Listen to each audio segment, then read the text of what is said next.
하나님을 참되게 사랑하는 행복에 대해서 10계명 제2계명에 대한 설교 하나님 말씀 증거하겠습니다.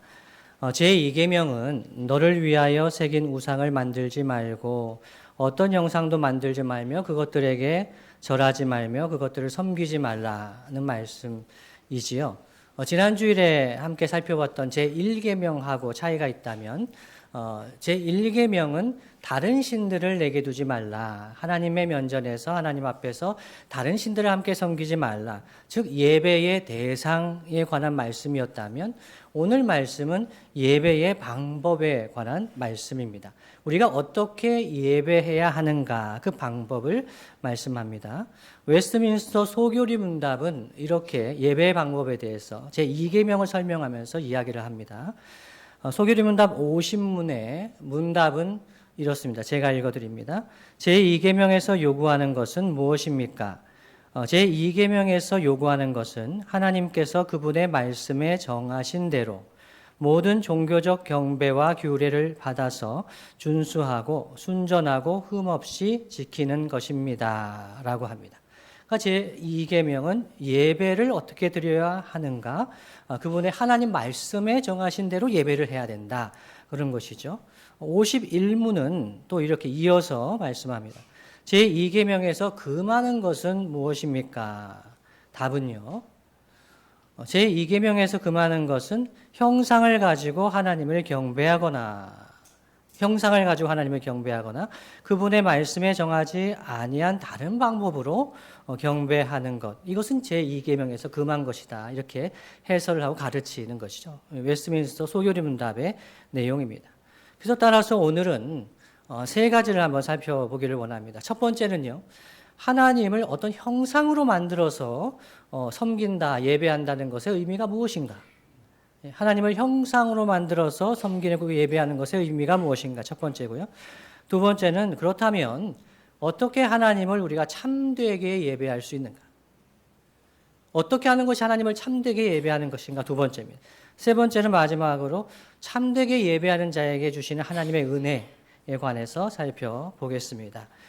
첫 번째로요. 하나님을 어떤 형상으로 만들어 예배하는 것은 하나님을 축소하고 변질시키는 행위라고 할 수 있습니다. 다시 한번 말씀드립니다. 하나님을 어떤 형상으로 만들어서 예배한다는 것은 하나님을 축소하고 변질시키는 행위라고 볼 수 있습니다. 제가 읽어드리는 다음의 내용의 공통점이 무엇인지를 한번 생각해 보십시오. 맞춘다고 해서 제가 뭘 드리는 건 아닙니다만은 유익한 내용입니다. 1번 도널드 덕, 2번 찰리 브라운, 3번 BTS 슈가.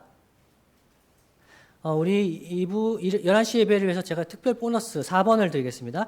이용열 씨죠. 이 네 가지의 공통점이 무엇입니까? 예, 어디서, 예. 정답입니다. 일부 예배 때는 정답이 안 나왔는데, 예, 저를 닮았다고 하는, 것들입니다. 도널드 덕, 찰리 브라운, BTS 슈가 팬들에게 너무 죄송합니다. 제 얘기가 아닙니다. 예전에 제가 지도했던 영화부에 아이가 있었는데 이 아이가 영화부를 졸업하고 유치부 가서 TV를 보다가 BTS 슈가를 보고 최 목사님 닮았다 이랬던 거예요. 제가 정말 민망합니다. 그럴 리가 있겠습니까? 안 닮았습니다. 저도 알아요. 핵심은 무엇입니까? 사람들이 제가 가진 하나의 특징, 제가 가진 특징을 가지고 제 이미지와 유사한 짝을 찾았다는 거예요. 그 우상이라는 우상의 사전적인 정의가 그렇습니다. 우상의 우자는 짝 우자입니다. 짝. 그리고 인형 우자입니다. 그러니까 실체를 드러낸다고 생각하는 어떤 짝을 만드는 거죠. 그리고 그것을 하나님이라고 이야기하는 거죠. 그것이 우상숭배의 사전적인 의미가 되겠습니다. 그래서 사람들은 하나님을 드러내는 이미지 또는 무언가를 그것을 형상을 만들어서 소유하고 싶어집니다. 여러분들 에덴 동산에서 아담과 하와가 범죄하고 하나님 명령을 어기고 선악을 알게 하는 나무의 열매를 먹었죠. 먹을 때 어떤 마음으로 먹었습니까? 물론 배가 고파서 먹었을 수 있을까요? 아니죠. 동산의 모든 열매를 다 먹을 수 있었잖아요. 근데 마귀가 이 뱀이 와가지고 뭐라고 얘기를 하죠? 이걸 먹으면 하나님같이 될 거라고 얘기를 한 거예요. 이 마귀가 준 약속인 거죠. 이걸 먹고 하나님처럼 될 거야. 선악을 내가 판단할 거야. 하나님 말씀하시는 게 선악이 아니고 내가 선악을 판단할 거야. 그래서 이제 선악을 알게 하는 나무의 열매를 먹었습니다. 그 사람이 그래서 하나님과 같이 될 거라고 한 거예요. 마귀, 뱀은 그렇게 약속을 했습니다. 하나님 같이 될 거다. 여러분, 아담과 하와가 하나님과 같이 되었습니까? 아닙니다. 하나님 같이 되지 않고 오히려 아담과 하와는 하나님을 자기같이 만들었어요. 하나님을 사람의 위치로, 피조물의 위치로 끌어내리는 거죠. 이것이 죄인된 본성을 가지고, 죄성을 가지고 있는 인생이 끊임없이 반복하는 겁니다. 하나님과 같이 되려고 하면서도 하나님을 알지 못하고 하나님의 수준을, 하나님의 능력을, 하나님의 사랑을, 하나님의 공의를 사람의 수준으로 생각하고 사람의 수준으로 이야기하고 더 나아가서 형상을 만들어 버리는 거죠. 이게 하나님이야 라고까지 이야기를 하는 것입니다. 사람은 하나님의 형상으로 존귀하게 지음을 받았습니다. 하나님의 형상, 존귀한 하나님의 자녀들이, 하나님 그렇게 사랑하시고 사람을 지으셨어요. 그런데 사람은 하나님과 같이 되려고 애를 쓰면 쓸수록 더 피조물의 수준으로 타락하는 것을 역사는 증거하고 있습니다. 이렇게 다른 형상을 만들어서 하나님이라고 생각하는 대표적인 예가 이 출애굽기 말씀을 듣는 사람들이 기억하게 해야 되는 대표적인 예가 아론이 금송아지를 만든 것입니다. 출애굽기 32장 1절부터 4절까지 말씀 제가 읽어드립니다. 출애굽기 32장 1절 말씀입니다. 백성이 모세가 산에서 내려옴이 더딤을 보고 모여 백성이 아론에게 이르러 말하되 일어나라 우리를 위하여 우리를 인도할 신을 만들라. 이 모세 곧 우리를 애굽 땅에서 인도하여 낸 사람은 어찌 되었는지 알지 못함이니라. 아론이 그들에게 이르되 너희의 아내와 자녀의 귀에서 금고리를 빼어 내게로 가져오라. 모든 백성이 그 귀에서 금고리를 빼어 아론에게로 가져가매 아론이 그들의 손에서 금고리를 받아 부어서 조각칼로 새겨 송아지 형상을 만드니 그들이 말하되 이스라엘아 이는 너희를 애굽 땅에서 인도하여 낸 너희의 신이로다 하는지라. 아멘. 여러분 이스라엘 백성들의 입장에서는 매우 불안했을 거예요. 모세가 호렙산에 시내산에 올라갔는데 너무 오랜 시간이 지났는데 내려오지는 않는 거죠. 죽을 것 같은 거죠. 불꽃이 있는데 위험하고 무서웠습니다. 그래서 이스라엘 백성들이 아론에게 부탁한 것은 하나님을 만들어내라는 거예요. 신을 만들어내라는 거죠. 그래서 금송아지 형상을 만들었더니 그 사람들이 이야기한 거죠. 이스라엘아 이는 너희를 애굽 땅에서 인도하여 낸 너희의 신이로다. 애굽 땅에서 그들을 인도하여 낸 신은 누구십니까? 여호와 하나님이시잖아요. 근데 그 여호와 하나님을 믿지 않고 금송아지를 만들어 버리는 거죠. 다른 말로 하면 여호와 하나님을 금송아지 형상으로 축소시켜 버리는 거예요. 그래서 제2계명을 범하는 우리가 하나님을 형상을 만들어서 하나님을 제한해서 하나님을 어떠한 대상으로 만드는 것은 2계명이 금하는 것입니다. 대표적인 게 아론의 금송아지였습니다. 불안하기 때문이죠. 그래서 하나님을 대체할 대상을 끊임없이 찾습니다. 여러분 중에 혹시 십자가 목걸이를 고이 간직하시는 분이 있습니까? 저는 초등학교 때 십자가를 굉장히 좋아했습니다. 엑스칼리버 칼을 굉장히 좋아했는데 십자가가 있는 것은 이거는 악귀를 쫓아내는 능력이 있다라고 저는 믿었어요. 그래가지고 이 칼을 휘두르며 마귀야 물러가라 이렇게 생각을 했습니다.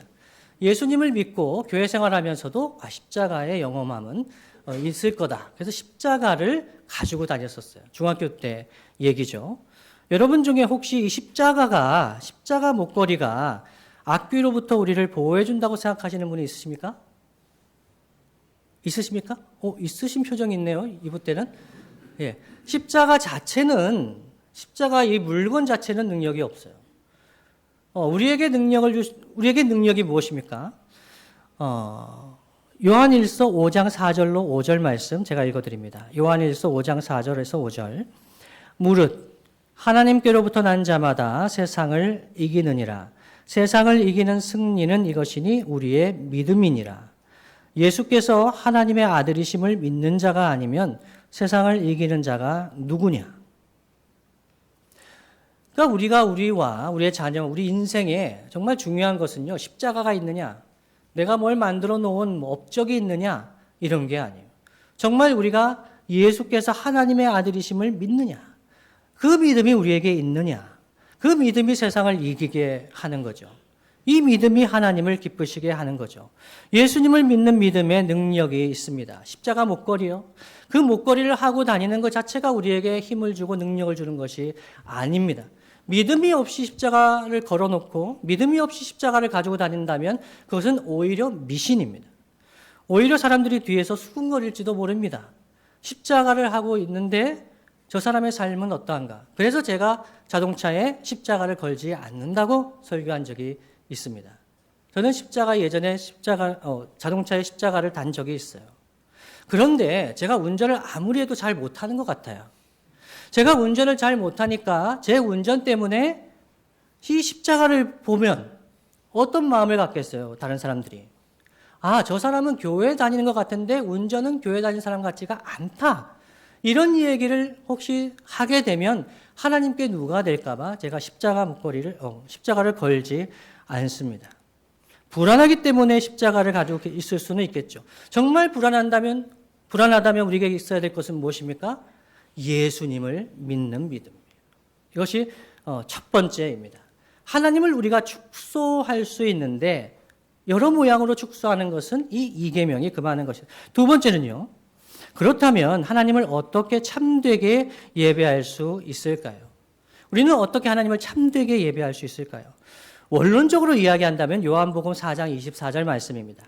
요한복음 4장 24절 외우시는 분도 있으시죠? 함께 읽습니다. 시작.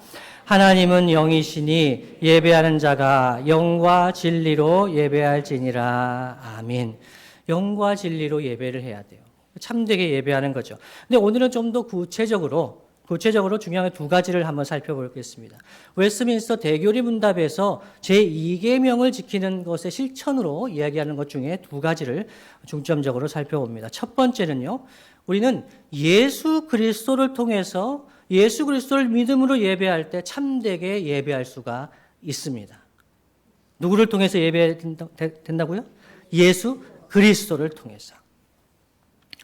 하나님은 형상을 만들지 말라고 하시면서 형상을 만들어서 섬기지 말라고 하시면서 그럼 하나님 왜 우리 안 보여주시려고 하나? 하나님을 드러내 주시지 않으려고 하신다 이런 생각이 들 수도 있잖아요.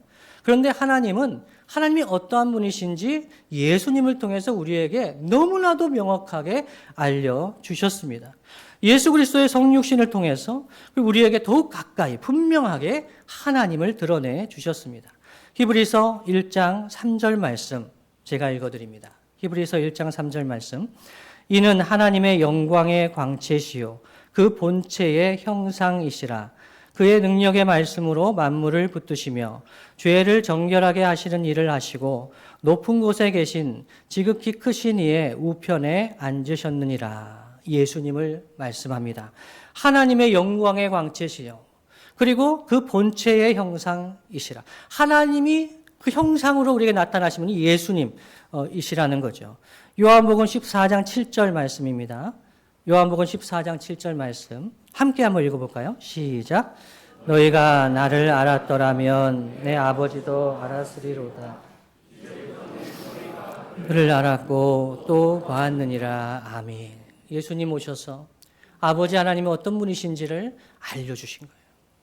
아버지 하나님의 사랑과 아버지 하나님의 공의를 다 알려주시고 말씀해 주신 거죠.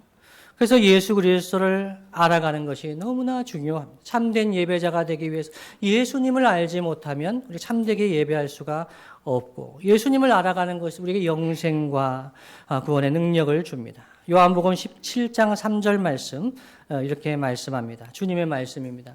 영생은 곧 유일하신 참 하나님과 그가 보내신 자 예수 그리스도를 아는 것이니이다. 예수님을 아는 것, 영생의 복이 있어요. 예수님을 알아가는 예배자, 너무나 귀한 예배자죠. 사도행전 4장 12절 말씀은 또 이렇게 증거합니다. 다른 이로서는 구원을 받을 수 없나니 천하 사람 중에 구원을 받을 만한 다른 이름을 우리에게 주신 일이 없음이라 하였더라. 아멘. 예수님 이름에 능력이 있습니다. 예수님 이름에 구원이 있습니다. 우리가 예배할 때 참되게 예배하기 위해서 예수님을 바라봐야 합니다. 예수님의 이름을 불러야 합니다. 이렇게 예수님을 의지하고 예수님을 예배하고 기도할 때 우리 안에 은혜가 있습니다. 히브리서 10장 19절 말씀도 이렇게 말씀합니다. 그러므로 형제들아 우리가 예수의 피를 힘입어 성소에 들어갈 담력을 얻었나니 말씀합니다. 예수의 피를 힘입어 예수님의 보혈을 보고 예수님의 보혈을 의지해서 성소에 들어갈 담력을 얻었다. 그런데 성소에 들어가지 않는 성도가 너무 많다는 거예요. 예수의 보혈을 예수의 피를 힘입어서 하나님과 교제 자리에 나아가고 하나님의 이름을 불러야 하는데 그러지 않는다는 것이죠. 그러나 요한복음 14장 13절 14절 말씀은 예수님의 이름으로 기도할 때 우리에게 약속을 주십니다. 너희가 내 이름으로 무엇을 구하든지 내가 행하리니 이는 아버지로 하여금 아들로 말미암아 영광을 받으시게 하려 함이라. 내 이름으로 무엇이든지 내게 구하면 내가 행하리라. 아멘. 그래서 우리가 예배할 때 예수님의 이름으로 무엇이든지 구하면 하나님께서 행하신다. 이 말씀의 엄중함을 우리가 생각해야 됩니다. 엄중함을 생각해야 됩니다. 주님의 이름으로 구하는 것, 주님의 마음에 합한 것, 하나님 마음에 합한 것을 가지고 기도할 때 하나님 들으신다는 거예요. 엄중한 말씀이죠. 이렇게 우리는 주 예수 그리스도를 통해서 참된 예배를 드릴 수 있습니다. 이 첫 번째고요. 참된 예배를 드리기 위해서 두 번째는요. 하나님의 말씀으로 예배해야 합니다. 하나님 말씀으로 예배를 해야 합니다. 하나님 말씀을 읽고 듣고 행하며 전파하는 것으로 하나님을 예배하고 섬길 수가 있습니다. 하나님은 형상을 잘 보여주시지 않죠. 두레교회도 형상을 잘 안 보여주는 것 같아요. 두레교회 십자가 어디 있는지 한번 보셨습니까? 종탑. 네, 종탑을 보셨군요. 종탑 그것도 이거 뭐 그러니까 종탑도 없었으면 좋겠다 하는 분들도 있으셨다고 얘기를 들었어요. 그러니까 두레교회는 생각보다 형상을 가지고 뭘 하지 않습니다. 그렇잖아요. 하나님도 형상을 보여주시지 않으려고 하시는 것 같아요. 그런데 두레교회가 처음부터 지금까지 애쓰는 것이 뭐가 있죠? 하나님 말씀을 듣겠다. 하나님 말씀대로 교회를 세워가겠다. 이것이 처음부터 지금까지 변함없는 소원입니다. 하나님은 숨기시는 것 같습니다. 형상을 보여주시지 않는 것 같습니다. 그러나 하나님은 숨기지 않으십니다. 끊임없이 말씀하십니다. 성경으로 기록된 신구약의 말씀으로 말씀하실 뿐만 아니라 성령께서 지금도 우리에게 말씀하십니다. 그 말씀을 전하게 하십니다. 그래서 하나님의 교회에는 예배자에게 말씀이 울려 퍼져야 됩니다. 말씀이 들려야 됩니다. 말씀을 전하며 살아가야 합니다. 이럴 때 참된 예배를 드릴 수가 있는 것이죠.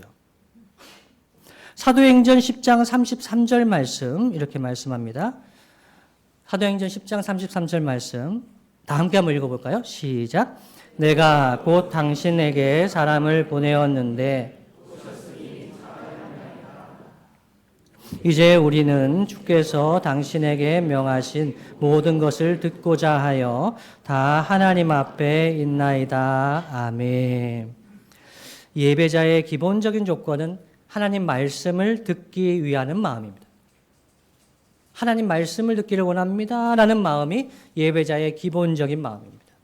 저는 두레교회 처음 왔을 때 재작년 9월 25일에 청빙을 위해서 왔습니다. 그런데 제가 와서 말씀 전할 때 여러분들 안에 하나님 말씀 듣기를 원하는 마음이 있는 것을 느꼈어요. 그게 너무 감사했어요. 그래서 아주 편하게 말씀을 전할 수가 있었던 것이죠. 오늘 우리가 읽은 사도행전 10장 33절 말씀이 고넬료가 이방인이에요. 고넬료가 베드로를 청했어요. 불러놓고 다들 가족을 불러놓고 기다리고 있는 거예요. 뭐 하려고 모여 있는 거죠? 주께서 당신에게 명하신 모든 것을 듣고자 하여 다 하나님 앞에 있나이다.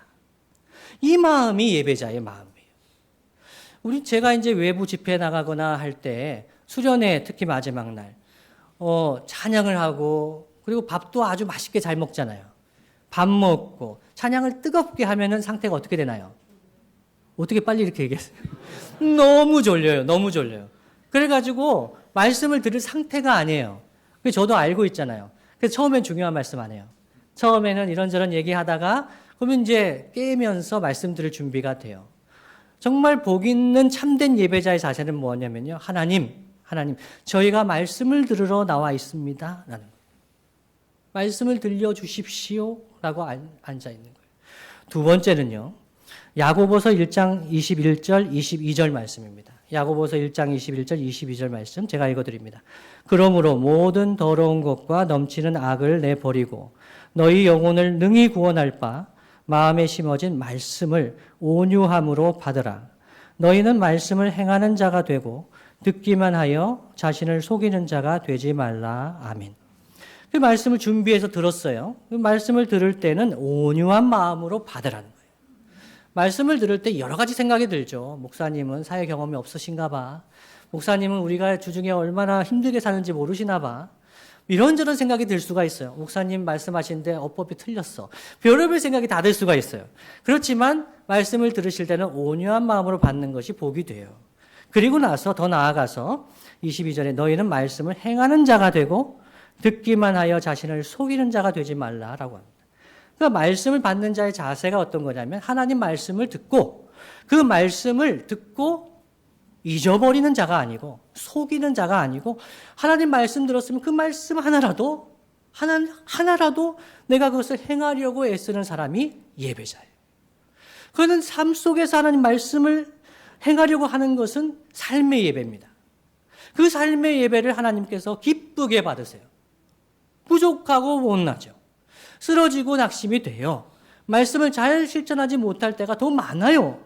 그렇지만 그럼에도 불구하고 말씀을 기다리고 듣고 그 말씀을 실천하려고 애쓰고 그 실천하다가 힘들어서 다시 나와서 하나님 앞에 엎드리고 그러면서 그 말씀을 귀 기울이는 사람이 예배자죠. 그리고 세 번째는 디모데후서 4장 2절 말씀인데요. 디모데후서 4장 2절 말씀 함께 한번 읽어보겠습니다. 시작. 너는 말씀을 전파하라. 때를 얻든지 못 얻든지 항상 힘쓰라. 범사에 오래 참음과 가르침으로 경책하며 경계하며 권하라. 아멘. 너는 말씀을 전파하라 하십니다. 저는요, 전도할 때 거대한 예수님 상, 브라질 가면은 이런 거대한 예수상이 있지 않습니까?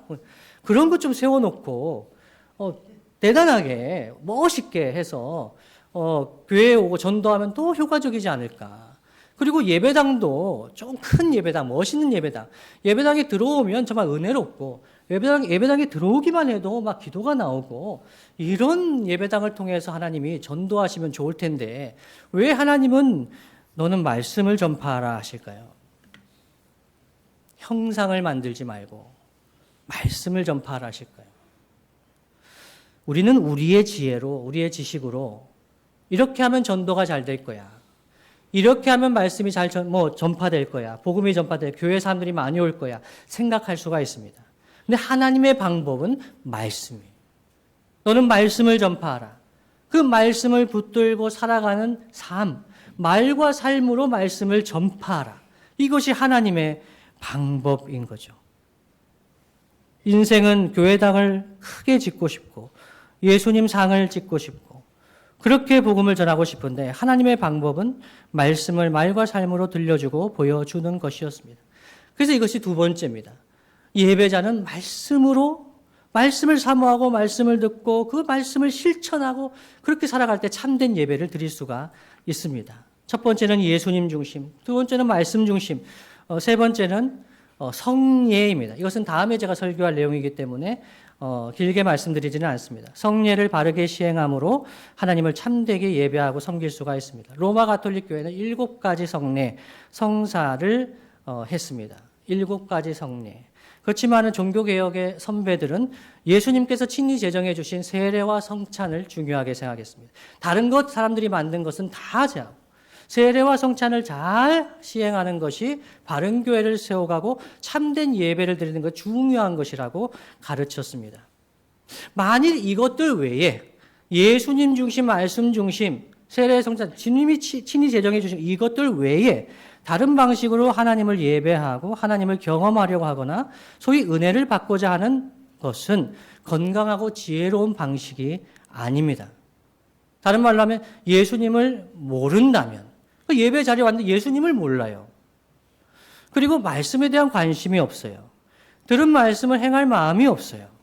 그리고 세례를 통해서 공적으로 신앙 고백하지를 않아요. 그리고 성찬을 나누는 교회 공동체의 일원이 되려고 하지 않아요.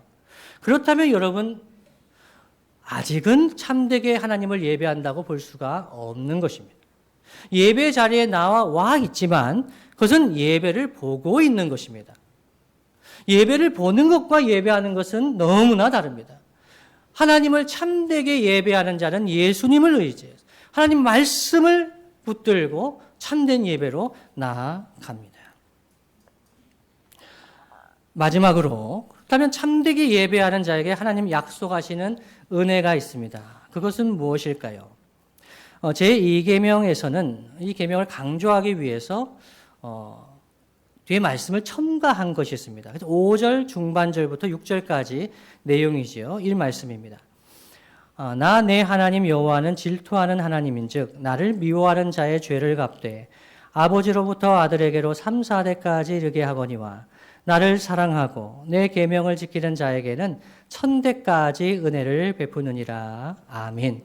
참되게 예배하는 자에게 하나님은 하나님의 사랑을 충만히 부어주십니다. 질투하도록 사랑하시는 하나님의 사랑을 충만히 부어주십니다. 그 사랑이 어떠한 것인지 온 삶으로 깨달아가게 하십니다. 참되게 예배하는 자에게 하나님의 사랑을 부어주시는 거예요. 언제까지요? 1000대까지 은혜를 베푸신다는 거예요. 우리가 생각할 수 있는 그 한계를 뛰어넘는 하나님의 은혜를 우리에게 약속하십니다. 저는 이 말씀을 보면서 믿음의 가정, 믿음의 가문을 생각합니다. 하나님 앞에서 참되게 예배하는 성도를 통해서 하나님은 가정을 예배자로 세워주십니다. 그 성도를 통해서 자녀를 복주시고 인도해 주십니다. 하나님을 참되게 예배할 때 하나님의 은혜가 있습니다. 사람들을 살립니다. 그런데 마음에 걸리는 게 있죠. 나를 미워하는 자의 죄를 갚되 아버지로부터 아들에게로 3, 4대까지 이르게 한다. 다른 말로 하면 하나님을 알고 애굽 땅에 종되었던 집에서 인도해 내주신 하나님이신데 그 하나님을 형상을 만들어서 섬기고 축소하여 섬기고 그러한 삶을 살 때, 참된 예배를 드리지 않을 때 그 죄가 어디까지 이른다는 거예요? 3, 4대까지.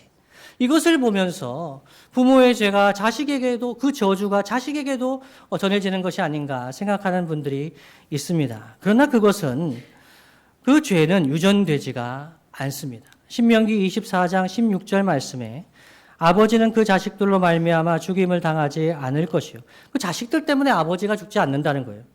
그리고 자식들은 그 아버지로 말미암아 죽임을 당하지 않을 것이니 각 사람은 자기 죄로 말미암아 죽임을 당할 것이니라 말씀합니다. 부모의 죄가 자식에게 저주가 된다? 그렇지 않습니다. 그런데 왜 이런 말씀을 할까요? 그 말씀을 들었던 이스라엘 백성은 그 당시에 대가족 사회였습니다. 여러분 어렸을 때를 한번 생각해 보시죠. 한 마을에 근처에 대가족들이 함께 살잖아요.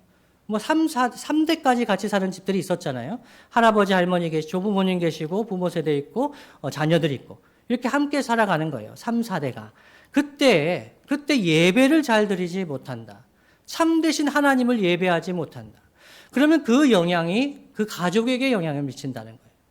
참된 예배자로 서는 것이 얼마나 중요한가 말씀하고 있는 거죠. 그러나 어떤 사람이든지 참되게 하나님을 예배하기로 결심하면 그 사람을 통해서 속죄하시고 그 사람을 통해서 그 백성에게 복을 주십니다. 그 대표적인 예가 비느하스입니다.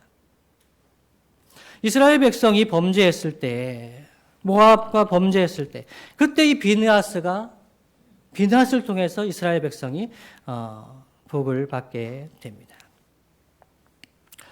그때 비느하스가 하나님을 위해 질투했다고 합니다. 이렇게 참된 예배자에게 복을 주시는 하나님은 질투하는 하나님이십니다. 5절 초반부에 있죠. 하나님은 질투하시는 하나님이시다. 저는 다른 목사님들을 잘 질투하지 않습니다. 제 성격상 그렇습니다. 다른 사람을 별로 질투하지는 않는 편입니다. 그런데 어떤 분들은 이제 자기보다 나이가 어린 분이 먼저 담임 목사가 되면은 질투가 생긴다고 하는 분이 있습니다. 근데 저는 별로 그 질투가 생기지 않았습니다.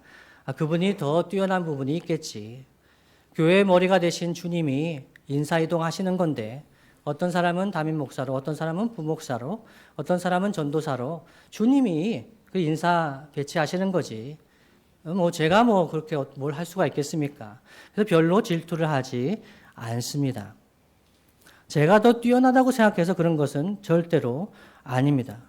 저는 그분이 될 수도 없고, 저는 그 사람이 될 수도 없고, 하나님 앞에서 그냥 최선을 다하면 되는 거라고 생각하는 편입니다. 그런데요, 만일 제가 위하여 기도하고, 섬기고, 사랑하면서 하나님 말씀을 전하는 우리 둘의 가족들 중에 어떤 분이 이렇게 얘기한다고 생각해 보십시오. 그러면 없습니다. 가정입니다. 오해하지 마십시오. 어떤 분이 저한테 와가지고, 목사님, 그 교회, 다른 교회, 목사님, 이 목사님 너무 설교를 잘하시네. 나 그 목사님 설교를 매번 들어요. 너무 은혜가 돼요. 목사님도 그분 설교 한번 들어보세요. 라고 이야기한다고 생각해 보십시오. 예전에 그런 분이 있긴 있었습니다. 제 부목사 때. 그러면 제 마음이 어떤 마음이 들겠습니까? 이분은 저하고 관계가 없나 보다. 제 양이 아닌가 보다. 별의별 생각을 해도 제가 사랑하고, 기도하고, 설교를 준비하는 것은 밥 짓는 거하고 비슷하거든요. 밥을 짓는 거예요. 교인들을 위해서 기도하고, 어떤 말씀을 전해야 될까. 그렇게 해서 전했는데, 제 설교는 형편없고, 다른 분 설교가 아주 좋다. 이렇게 얘기하면 제 안에 질투가 안 생기면 저는 문제가 있는 겁니다. 안 생기면 제가 그분을 사랑하지 않는 겁니다. 제가 그분을 사랑하면 질투가 생기는 거죠. 질투의 사전적인 의미가 이렇습니다. 자신이 좋아하는 사람이 다른 사람을 좋아하는 것을 셈을 내고 미워하거나 싫어하는 것이 질투입니다. 전 예전에 저는 질투하지 않는다고 생각했어요. 근데 제가 사랑하는 사람이 다른 사람 사랑한다 그러면 가라. 이렇게 생각한다고 생각했어요. 그건 제가 사랑을 몰랐을 때 얘기하는 거예요. 하나님은 그렇게 하지 않으세요. 사랑하는 백성이에요. 애굽 땅 종되었던 집에서 인도했어요. 구원했어요. 그 백성을 사랑하셨어요. 근데 그 백성이 금송아지 우상이래요. 하나님, 오늘 우리 둘의 찬양 때 찬양했잖아요. 온 땅의 하나님이시잖아요. 보셨어요? 둘의 찬양 때 보셨어요? 보지는 않으셨지만 예수님을 사랑하고 예수님을 믿고 하나님 말씀을 들으셨으니까 온 땅에 전능하신 하나님을 찬양하잖아요. 근데 이 이스라엘 백성은 그 온 땅의 하나님이 아니래. 하나님을 금송아지로 축소시켜버려요. 대박이에요. 먹을 거 하나, 물 하나 해결해 줄 수 없을 정도의 신이라고 생각해요. 불평해요. 그러면 저 같으면요, 그런 민족 포기할 것 같아요. 나 이 민족 내 백성 안 하겠다. 그냥 포기해 버릴 것 같아요. 그런데 하나님은 질투하시는 하나님이래요. 그 백성 포기하지 않으신다는 거예요. 그런 상태에 내버려 두지 않으신다는 거죠. 다른 말로 하면 예배에 오는데 예수님의 이름을 의지하지도 않고 정말 말씀을 사모하지도 않고 피곤한 중에도 나오는 성도들 있잖아요. 포기하지 않는 거예요. 정말 피곤한데 왔구나. 정말 힘든데 왔구나. 사랑하시면서 어떻게 해서라도 하나님 말씀 듣게 하시려고, 어떻게 해서라도 하나님 사랑 알려주시려고 그렇게 몸부림치는 분이 우리 하나님이에요. 질투하시는 거죠. 우상한테 가가요. BTS 슈가 닮았다면 제가 좋아하겠어요? 하나님한테 누구를 비교하겠어요? 하나님한테 무슨 형상으로 하나님을 이야기하겠어요? 사랑하자는 거예요. 질투하시는 하나님입니다. 그 하나님의 사랑을 받는 백성이 하나님 백성입니다. 말씀을 마무리하겠습니다. 주님이 사랑하시는 성도 여러분, 만일 하나님께서 우리에게 형상을 만들어서 섬겨도 된다고 하셨다면 어떤 일이 우리 안에 벌어졌을까요?